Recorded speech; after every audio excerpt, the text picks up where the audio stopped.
আসসালামু আলাইকুম। কেমন আছেন আপনারা সবাই?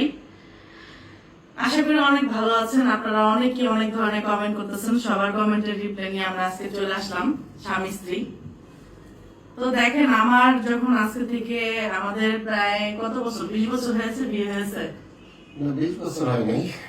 20 বছরের কাছাকাছি আমাদের বিয়ে হয়েছে। এটা কেউ বিশ্বাস করবে না, কারণ আমাদের দুইজনের একেবারে ছোটবেলায় বিয়ে হয়ে গেছে। তো ছোটবেলায় বিয়ে হওয়ার কারণে আমাদের দেখা গেছে যে আমরা অনেক ভাবে অনেক কষ্ট করছি এক সময়। হ্যাঁ, করতে করতে লাস্ট ফিনিশিং আমাদের একটা পর্যায়ে দেখে আমাদের মানে আল্লাহ একটু একটু করে সবকিছু ভালো দিকে নিছে। তো তখন আমার বাচ্চা হয় না দেখে অনেকে আমাকে অনেক কথা বলছেন।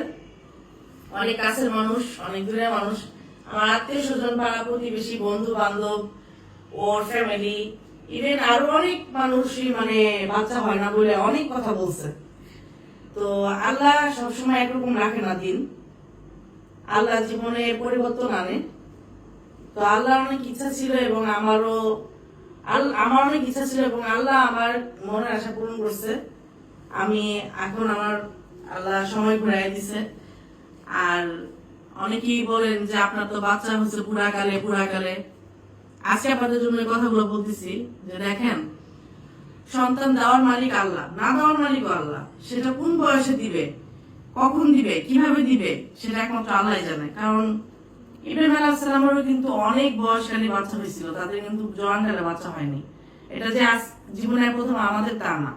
আর একটা হাজবেন্ড ওয়াইফের যখন বাচ্চা হয় না, তখন তাদের এমনিতেই মন মানসিকতা অনেক খারাপ থাকে। তাদেরকে নিয়ে যদি আরো কটূক্তি করার কথা বলা হয়, তাদেরকে মানে বিভিন্ন কথা বলা হয়, তাহলে তারা হ্যারাসমেন্ট হয়ে যায়। মনের দিক থেকে তারা অনেক মানে অসুস্থ হয়ে যায়। এই জিনিসটা অনেক কষ্টদায়ক। কখনোই আপনারা এভাবে করে মানুষকে কষ্ট দিয়ে কথা বলবেন না, কারণ মানুষের পরিবর্তন আল্লাহ করে। যে কোনো মুহূর্তে আল্লাহ আপনার জীবন ঘুরে দিতে পারে। বুঝতে পারছেন? আমাদের জন্য সবাই দোয়া করবেন, আমরা যেন ভালো থাকি। আর তুমি কিছু বলবা? না, সবাই দোয়া করবেন আমাদের জন্য, আমরা যেন সুখে শান্তিতে থাকি, বাচ্চাটা পৃথিবীতে সুস্থ সুন্দরভাবে আসুক, সবাই দোয়া করবেন।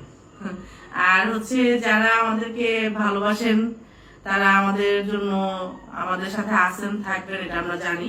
হয়নি এখনো? তো দেখা গেছে যে আরেকটা কথা বলি, আমার যখন বাচ্চা হতো না তখন আমার সতীনের 2টা বাচ্চা হয়েছে। ওর একটা বাচ্চা হয়েছে আর একটা বাচ্চা বড় হয়েছে। তো এই কারণে আমাকে অনেক অনেক কথা বলছে যে আমার বাচ্চা হয় না, সতীনের বাচ্চা হয়েছে, এই সেই।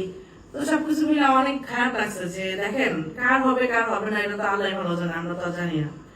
আমি তো জানি না, আমি তো আর ইচ্ছা করে ধরে রাখিনি আমারটা। আমার সতীনের 2টা বাচ্চা হয়েছে, আমি ওদের বাচ্চাকে আমার বাচ্চাই মনে করি, ওর বাচ্চাকে আমি আমার নিজের সন্তান মনে করি। আমি কখনো আলাদা